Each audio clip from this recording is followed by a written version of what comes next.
termina temprano.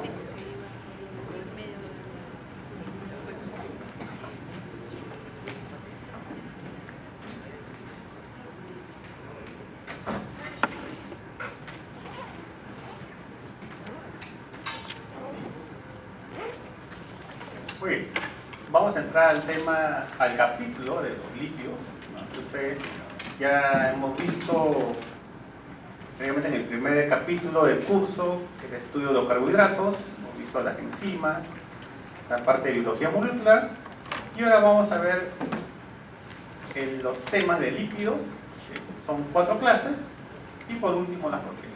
Y con eso concluimos el curso. ¿Okay? Tenemos por un lado estos lípidos. ¿Por qué es importante estudiar estos lípidos?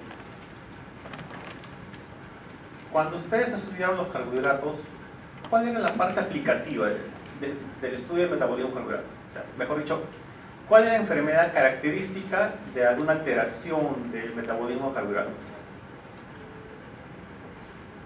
La diabetes, ¿no? Para la diabetes existe una hiperglicemia que conduce a una alteración no solamente del metabolismo de carbohidratos, también de proteínas. En el caso de los lípidos, la parte aplicativa, ustedes lo van a ver ya cuando esté en la parte asistencial, es la aterosclerosis. Esta aterosclerosis, que es la acumulación de lípidos, sobre todo el colesterol, en las arterias o vasos sanguíneos, produce enfermedades cardiovasculares, ¿no? En forma crónica, infarto al miocardio, enfermedades cerebrovasculares, trombosis, etcétera, etcétera. Entonces, van a ver ustedes pacientes con estas enfermedades que se han producido a raíz de la aterosclerosis. ¿Okay? Se llaman también las dislipidemias. Colesterol elevado, triacilglicerol elevado, etcétera, etcétera. Lo que vamos a ver hoy día, vamos a ver el proceso de digestión y absorción de los lípidos y la formación de los kilomicrones. Básicamente empezamos con estos temas que son mucho más, digamos, sencillos, entre comillas, y luego de ahí vamos a ir profundizando poco a poco cada una de estas estructuras lipídicas. ¿Qué funciones tienen los lípidos? ¿No? Ustedes vieron las funciones de los carbohidratos. ¿Qué funciones tendrán estos lípidos que son definidos como moléculas insolubles en agua, aunque tampoco no es muy tan al 100%, ¿no? Algunas sí serían en todo caso poco solubles en agua y sí solubles en disolventes orgánicos, en el éter, en el cloroformo. Realmente tienen dos funciones principales. La primera de ellas es la función de reserva energética. Un gramo de carbohidratos, ¿cuántos kilocalorías nos proporcionaba? ¿Recuerdan? 4, muy bien. En el caso de los lípidos es 9, ¿no? El doble y un poquito más. ¿Por qué? Si nosotros no consumimos alimento, ¿qué va a suceder? ¿Qué es lo primero que va a utilizar el organismo? Las reservas de glucógeno, ¿no? El glucógeno almacenado en el hígado principalmente se va a utilizar, pero estas reservas solamente me duran hasta un día. Luego de pasado un día, si yo no sigo consumiendo alimentos, ¿qué va a utilizar nuestro organismo? Utilizar los triglicéridos. ¿Por qué estos triglicéridos me pueden durar incluso durante una semana? Si yo no consumo alimentos, durante máximo hasta una semana puedo sobrevivir con esa forma de reserva, que son los triacilgliceroles, ¿no? También ustedes han visto las aves migratorias, ¿no? Que viajan de un continente a otro. ¿Cómo es que de dónde obtienen la energía? A partir de esta reserva de triacilgliceroles, a partir de esta reserva de lípidos. ¿Por qué estos triacilgliceroles tienen esta gran cantidad de almacenamiento? Porque a diferencia del glucógeno, no se hidratan, no necesitan unirse a una molécula de agua para poder ser almacenados.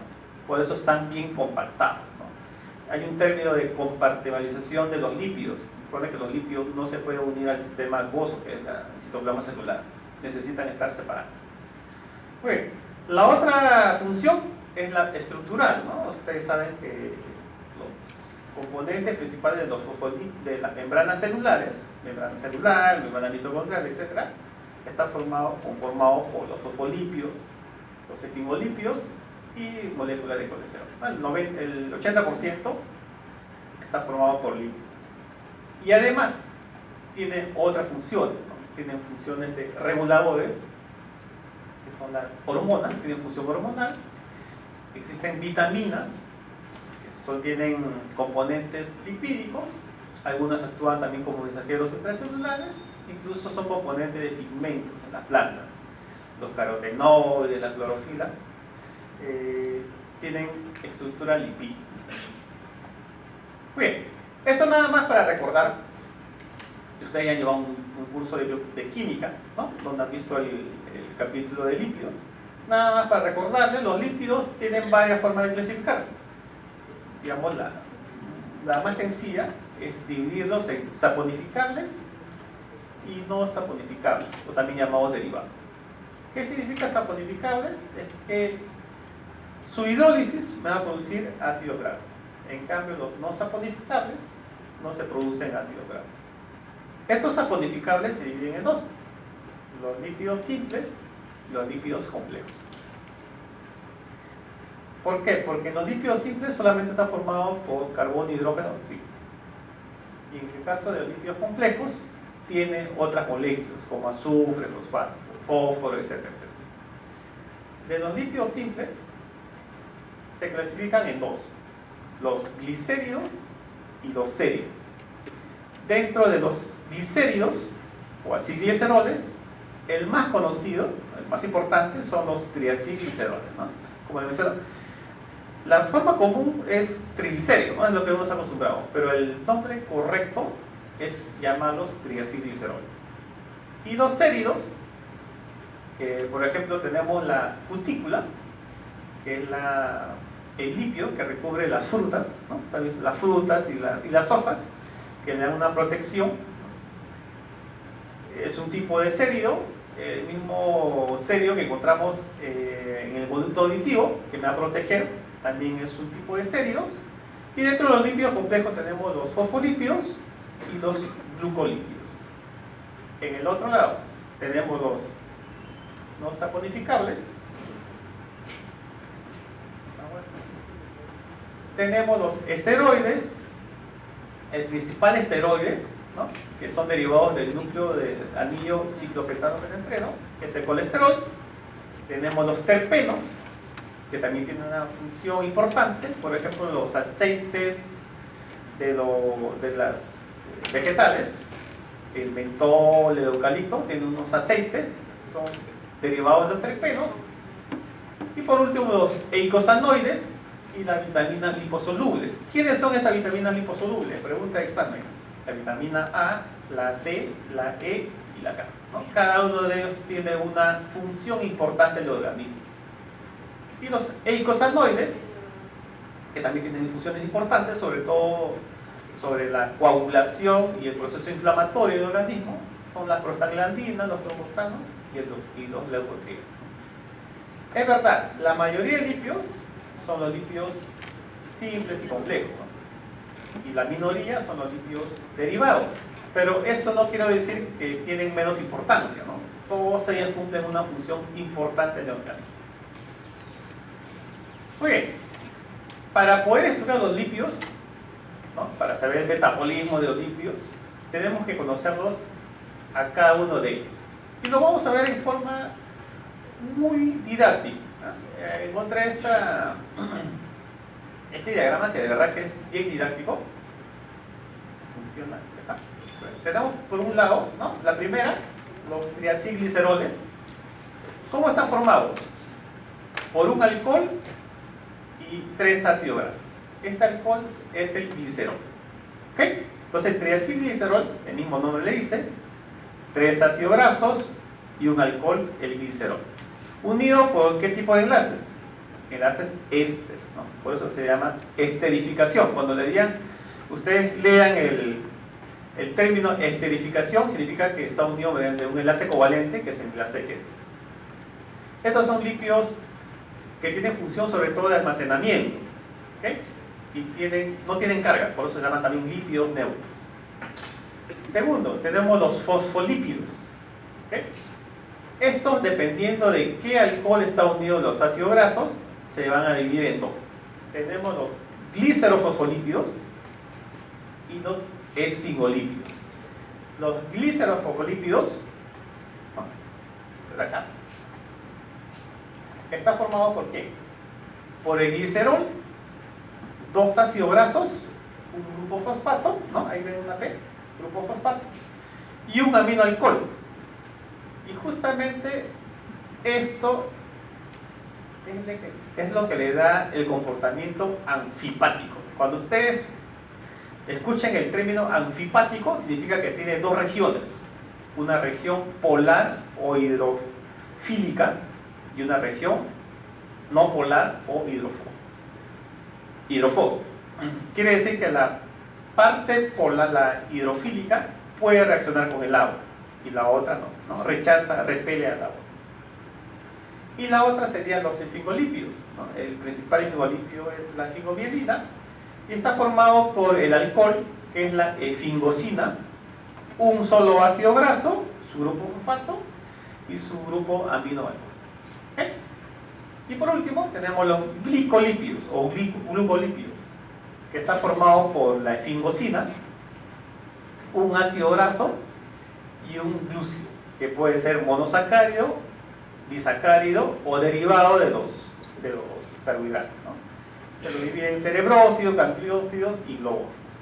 Todos ellos forman parte o tienen función sobre todo estructural de las membranas, ¿no? Y los glucolípidos sobre todo la membrana a nivel del sistema nervioso central, ¿no? A nivel del cerebro. Bien, no se preocupen que va a haber un tema que es dedicado sobre todo a los fosfolípidos y los glucolípidos, ¿no? Eso lo vamos a ver en la siguiente clase. Sí. Anfipático. Es un término que significa que tiene dos estructuras. Oh. Ya. En el caso de los fosfolípidos, esto, ¿no? La parte hidrofílica sería esto, el grupo fosfato y el aminoalcohol que está unido. En cambio, la parte hidrofóbica serían los ácidos grasos con el alcohol efingosina. ¿Okay? Sigamos. Otros lípidos también importantes son los esteroides. Como les mencioné, el principal esteroide es el colesterol, que también tiene una función estructural. Y además, los derivados de este colesterol, por ejemplo, las hormonas esteroideas, la testosterona, el estradiol, la progesterona, el cortisol y la aldosterona, tienen función importante en el organismo. También las sales biliares, como lo vamos a ver ahora en la siguiente diapositiva. Y otros lípidos que también tienen función importante, tenemos los derivados del ácido araquidónico, que ya hemos visto, la prostaglandina, el tromboxano leucotrieno, las vitaminas liposolubles, cada uno de ellos tiene una función importante. Por ejemplo, la vitamina A, también llamado retinol, ¿no? Importante para la visión, componente estructural para la visión. Tenemos la vitamina D, básicamente la D3, que es el colecalciferol, que participa en el metabolismo de calcio y el fósforo o fosfato. La vitamina E o tocoferol, que básicamente es un antioxidante, ¿no? Que va a actuar contra los radicales libres. Y la vitamina A, que es uno de los factores de coagulación. Es importante para que estos factores de coagulación se puedan activar. Y por último, también actúan como mensajeros intracelulares, ¿no? Los derivados del fosfatidinosidol. Muy bien, veamos algo de los ácidos grasos, que es componente de muchos de los lípidos que vamos a estudiar. Son ácidos orgánicos de cadena, ¿no? de carbonos. Generalmente están en números pares de átomos de carbono. Y en el humano, principalmente encontramos de 16 y 18 carbonos. Está formado por un grupo carboxilo, ¿no? La parte superior tienen el grupo CO, grupo carboxilo, y lo demás, la cadena, es la parte no polar. Entonces, tenemos una parte polar, la parte superior, que me da el grupo carboxilo, y la parte no polar, que me da la cadena de carbonos. se clasifican en dos: los saturados y los insaturados. Los saturados, que solamente tienen enlaces simples, como vemos en esta parte, ¿no? Acá no hay ningún enlace doble, todos son enlaces simples. En cambio, en los insaturados sí podemos encontrar uno o más enlaces dobles. ¿Okay? Cuando se realiza la nomenclatura, por ejemplo, siempre se inicia el carbono que se encuentra en el grupo carboxilo, va a ser el carbono 1, ¿no? Si yo coloco esta nomenclatura 18.2.0, significa que tiene 18 carbonos y no tiene ningún enlace doble, ¿no? Es un ácido graso saturado. Pero si yo coloco 20.2 delta 9 12, significa que tiene 20 carbonos y 2 dobles enlaces. ¿En qué posición? En la posición 9 y 12. ¿Ah? Sencillo. Tenemos ahí dos ácidos grasos saturados y los insaturados, los principales que se encuentran en el organismo. De todo esto, lo más importante es estos dos: el ácido linoleico y el linolénico, también llamados omega 6, omega 3. ¿Por qué? Porque son los ácidos grasos esenciales. Quiere decir que el organismo no lo puede sintetizar. Necesariamente lo tenemos que obtener a partir de los alimentos. Y el principal alimento donde encontramos estos ácidos grasos esenciales es la fuente de los pescados y algunas aceites. ¿Okay? Digamos. Según un estudio que se realizó el año pasado, en 2018, a nivel de Latinoamérica, ¿no? Se hizo un estudio de ver los alimentos que consumen cada uno de los países de Sudamérica, ¿no? Se determinó que en nosotros, la población peruana, el promedio de kilocalorías que uno consume es 2030, en promedio, ¿no? En el caso de varones 2020, en el caso de las mujeres 1800, en promedio. Pero más importante del consumo de kilocalorías es ver en qué proporción se consumen estos macromoléculas, ¿no? Proteínas, grasas y proteínas, grasas y carbohidratos. Se vio que el consumo de lípidos, de grasas, es de 22% de la población peruana. Y eso está debajo de lo ideal, ¿no? Lo ideal es de entre 30 y 35%. Esa resta, nosotros lo consumimos bajo la forma de carbohidratos, ¿no? Y eso lo vemos todos los días, ¿no? Lo consumimos todos los días, ¿no?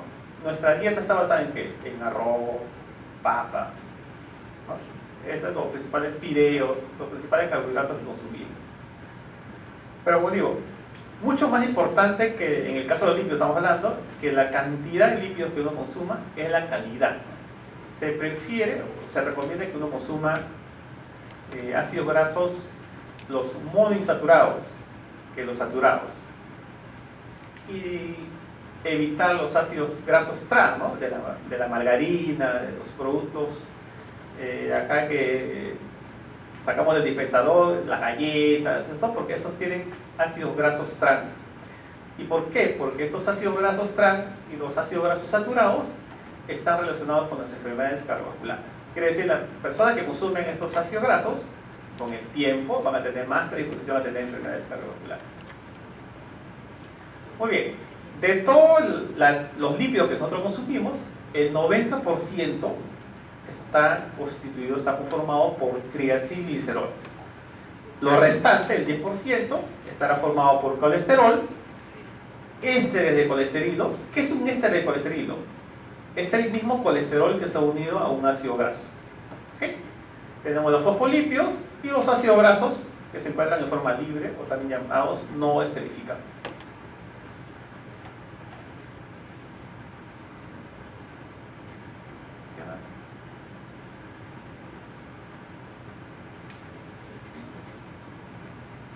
Muy bien, recuerden en el capítulo de carbohidratos, ¿no? La forma principal de carbohidrato que consumimos, ¿no? Estaba bajo la forma de almidón.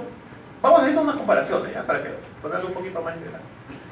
La forma principal es la forma de almidón, carbohidratos. En el caso de lípidos, la forma principal de consumir bajo la forma de triacilglicerol.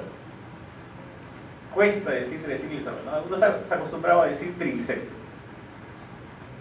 ¿Qué sucedía en el caso de carbohidratos? A nivel de la cavidad bucal, en la cavidad oral, en la boca, había una enzima, ¿no? ¿Recuerdan la enzima? la amilasa, ¿no? Que rompía los enlaces alfa-1,4 de este almidón. En el caso de los lípidos, no sucede, no existe ninguna enzima que va a actuar sobre estos lípidos a nivel de la boca. ¿Dónde empieza el proceso de digestión de los lípidos? A nivel del estómago. ¿Ok? Cuando el bolo alimenticio llega al estómago, acá van a actuar dos lipasas. Una que se produce a nivel de la lengua, la parte posterior de la lengua, que es la lipasa lingual, y una que produce el mismo estómago, que va a ser la lipasa gástrica. ¿Ok? Pero esto es sobre todo importante en los triglicéridos que tienen ácido graso de cadena corta o mediana. ¿Y quiénes son esos ácidos grasos de cadena corta o mediana? Las que tienen menos de 12 carbonos. En estas estructuras, ¿no? Estas lipasas van a romper los enlaces éster para que se pueda metabolizar. Estas lipasas es la excepción a la regla. Generalmente las lipasas, al igual que la amilasa, actúan generalmente a un pH neutro, ¿no? Ese es su pH óptimo. Pero estas lipasas, entre comillas, son lipasas ácidas. Actúan a un pH más o menos entre 3 a 4. ¿Okay? Y esto es importante, la acción de estas lipasas, sobre todo en los lactantes, ¿no? Los lactantes consumen leche materna y todavía tienen el sistema fisiológico no muy maduro. Entonces, en ellos es importante, porque lo que va a hacer estas lipasas van a metabolizar los ácidos grasos de la leche. Y también las personas que tienen algún problema pancreático, ¿no? Porque luego del estómago, vamos a ver, del estómago vamos a ver que actúa una lipasa producida por el páncreas. Pero ¿qué va a suceder si la persona tiene una enfermedad pancreática? De cierta forma estas lipasas pueden suplir la deficiencia de esta lipasa pancreática, ¿no? Estamos hablando de lipasa lingual y gástrica, de cierta forma. Y uno de los ejemplos es la fibrosis quística. La fibrosis quística es una enfermedad genética, sobre todo en Estados Unidos, que tiene relativamente alta prevalencia, donde hay una alteración del transporte del cloro, ¿no? A nivel del páncreas, sobre todo de los testículos y de los pulmones. ¿Qué va a producir esto? Que el líquido pancreático se vuelva muy espeso, por lo tanto no va a poder esta lipasa actuar sobre los lípidos. Y en esto sería una buena alternativa. Incluso el tratamiento se da con este tipo de lipasas. Muy bien, entonces tenemos en el estómago que actúan las lipasas sobre las ácidos grasos de cadena corta y mediana. Llega al duodeno, que es la primera porción del intestino, donde va a actuar las enzimas pancreáticas y además las sales biliares. Estas sales biliares son producidas en el hígado, ¿no? Luego de este proceso va a pasar ya al yeyuno y el ilio, donde se va a producir la absorción de estos lípidos. ¿Okay? Entonces, en forma general, lo que vamos a ver, lo que estamos viendo ahora. Vean que el curso de bioquímica se reúne en varios cursos en sí, ¿no? Tenemos algo de anatomía, fisiología le entra bastante, y química, ¿no? Hay que tener buena base de estos cursos para poder comprender la bioquímica. De ahí se te hace un poquito más fácil comprender. Bueno, entonces ya estamos en el duodeno, pasamos al estómago, llegamos al duodeno. ¿Qué va a suceder en el duodeno? Estos lípidos se van a emulsionar. ¿Qué significa emulsionar? Si ustedes cogen un vasito de agua y le agregan unas gotas de aceites, ¿qué va a suceder? Este aceite se separa, ¿no? Se forman gotas grandes de lípidos, se separan. Si ustedes lo agitan, ¿qué sucedería? Se vuelven más pequeñitos, ¿no? Esos lípidos se emulsionan, pero de nuevo regresan a juntarse. Acá van a suceder dos cosas, o dos mecanismos. Primero, se van a actuar las sales biliares. Estas sales biliares tienen una acción detergente. Se van a unir a los lípidos. De esta forma van a evitar que se vuelvan a fusionar. ¿Ya? Van a evitar su coalescencia. Y el otro mecanismo es el peristaltismo. El peristaltismo es el movimiento del intestino, es un movimiento involuntario del intestino, que va a producir esto, ¿no? que estos lípidos de moléculas grandes se transforman en moléculas mucho más pequeñas. ¿Y por qué yo quiero que sean moléculas mucho más pequeñas? Porque luego van a actuar las enzimas. Y yo necesito que las enzimas actúen sobre mucho más superficie para tener una mejor acción. Entonces, las sales biliares actúan sobre las partículas lipídicas de alimentos, estabilizan estas partículas, ¿no? Y a medida que se vuelven más pequeñas por el hiperitatismo van a evitar su coalescencia, ¿no? Que se vuelvan a juntar. Acá tenemos un diagrama. Tenemos acá la gota de grasa, ¿ya? Este es el lípido que está cubierto por las sales biliares. Estas son las sales biliares que también tienen un comportamiento anfipático, ¿no? La parte externa hidrofílica, acá lo vemos arriba, ¿no? Ahí es el lado hidrofóbico que está en contacto con el sistema acuoso del intestino, y la parte hidrofílica que está unida al lípido. Perdón, hidrofóbica, está unido al lípido. ¿Esto qué va a producir? El peristatismo produce la rotura, ¿no? De este lípido grande se va a transformar en un lípido mucho más pequeño. ¿Para qué? Para que acá pueda actuar mucho mejor, mucho más efectivamente las lipasas, que vamos a ver ahora, a continuación.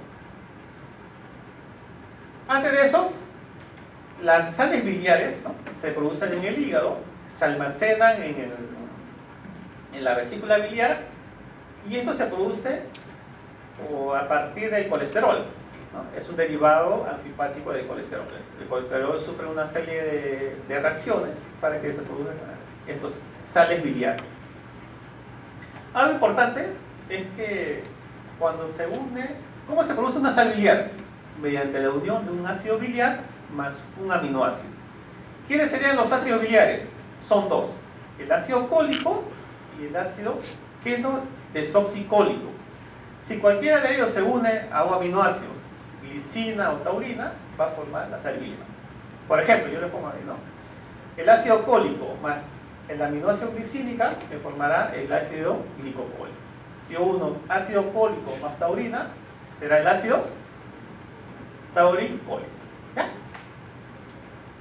Y esta es la estructura, ¿no? Como le digo, es un derivado de colesterol unido a su aminoácido. Muy bien. Ya pasó el estómago, ya se encuentra en el duodeno, ya actuaron las sales biliares, ¿no? Y el peristaltismo ya se evolucionó, ya se formaron gotitas mucho más pequeñas, y ahora van a actuar las enzimas pancreáticas. Acá sí lo dividimos de acuerdo a su acción, porque hay enzimas que van a actuar sobre los triacilgliceroles, hay enzimas que van a actuar sobre el colesterol, sobre los ésteres de colesterol, y hay enzimas que van a actuar sobre los fosfolípidos.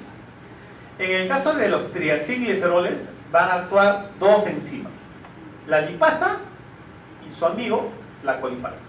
¿Okay? ¿Qué va a hacer la colipasa? Perdón, la lipasa va a romper estos enlaces éster, ¿no? De los triacilgliceroles, pero en la posición 1 y 3, la posición intermedia, la posición 2, no se rompe, ¿no? Solamente hidroliza ambas posiciones, y por lo tanto me formará la molécula, el 2-monacilglicerol y 2 ácidos grasos libres. ¿Okay? ¿Cuál será la función de la colipasa? Es como una especie de enlace, ¿no? Me enlaza un gancho, digamos. Me enlaza a la lipasa, al lípido. ¿Okay? Y además va a evitar la inhibición de la lipasa por las sales biliares. ¿Okay? En el caso de los ésteres de colesterol, ¿no? Que son el colesterol unido a un ácido graso, en este caso va a actuar una hidrolasa, una enzima hidrolasa que es la colesterol esterasa. En algunos libros lo van a encontrar como hidrolasa de ésteres de colesterol, de colesterol, ¿no? Pero para hacer algo más didáctico, es una colesterol esterasa. ¿Qué va a hacer? Rompe el enlace, ¿no? Del ácido graso a colesterol. Y esta actividad aumenta con las sales biliares. En el caso de los fosfolípidos, actúa otra enzima, que es la fosfolipasa tipo A2. Esta fosfolipasa rompe ¿no? Libera un ácido graso y la estructura que queda va a ser los lisofosfolípidos. ¿Ya? Ahora lo vemos mejor acá en un diagrama. Tenemos en la parte superior el colesterol unido a su ácido graso, ¿no?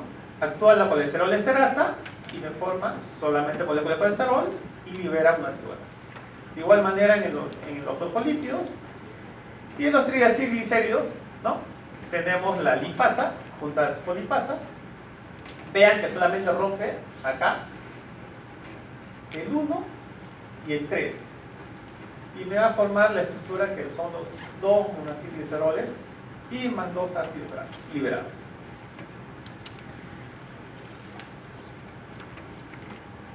Bien, acá para verlo mucho mejor la acción de esta colipasa, ¿no? Tenemos acá nuestro lípido, nuestros triglicéridos en el interior, ¿no? Actúa con ayuda de la colipasa, colipasa sobre estos triglicéridos, rompe esos dos enlaces, el 1 y el 3, y me forma los 2 monoacilgliceroles más 2 ácidos grasos. ¿Okay? Acá está mucho más explicado. Un resumen para que ustedes lo tengan. Todo este proceso va a estar regulado mediante 2 hormonas, ¿ya? Pregunta de examen para que entiendan. Cuando digo pregunta de examen, ahí sí, todos toman nota. Son 2 hormonas. Tenemos la colecistocinina, perdón. En algunos libros lo ponen con esas abreviaturas, CCK, y la secretina. ¿Qué me va a hacer o qué me va a regular la primera hormona? Cuando el bolo alimenticio llega al estómago, ya cuando va a pasar al intestino, al duodeno, esto va a ser la señal para que esta hormona sea sintetizada por las células intestinales, por los enterocitos del duodeno y el yugo. ¿Cuál va a ser la función? 3 funciones. Primero, contrae la vesícula biliar, ¿no? Me va a liberar la bilis, las sales biliares. Segunda función, va a mandar un mensaje al páncreas, ¿no? Recuerda que las hormonas solamente mandan señales, ¿no? Ellos, tranquilos, solamente mandan sus señales para que el órgano cumpla su función. Va a mandar una señal al páncreas para que produzca las enzimas, ¿no? Lo que hemos visto, la lipasa, colipasa, etc., etc. Y la tercera función es que va a mandar una señal al estómago para que reduzca su motilidad. ¿Okay? ¿Y cuál será la función de la secretina? El pH ácido del bolo alimenticio va a estimular a esta secretina, que también es producida por los enterocitos, y lo que va a hacer es mandar un mensaje al páncreas para que produzca una secreción rica en bicarbonato. ¿Por qué es importante? Porque el bolo alimenticio en el estómago tiene un pH ácido. Cuando llega al duodeno,